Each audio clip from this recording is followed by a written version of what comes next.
Pakai braces tapi tak tahu nak pakai braces jenis apa, di klinik kami ada 3 jenis braces. Conventional braces yang warna-warni tu, safe ligating braces yang metal ada clip, mudah untuk dibersihkan. Ketiga adalah ceramic braces. Bracket dia clear. Jadi untuk pesakit yang tak nak nampak sangat macam pakai braces, boleh try ceramic braces. Doktor, yang mana satu yang paling cepat? Saya nak pakai braces tapi saya nak pakai setahun sahaja. Pergerakan gigi ni sebenarnya bila kita pakai braces, pergerakan gigi bergantung kepada condition gigi tu sendiri ataupun bergantung kepada kes braces tu sendiri. Jika kes yang ada cabutan, dia akan ambil masa lama sedikit berbanding kes yang tiada cabutan. Dan juga type braces mana yang kita nak pakai.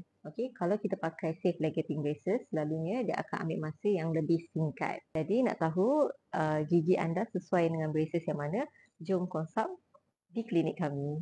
Jangan lupa klik link di bio kami untuk buat appointment.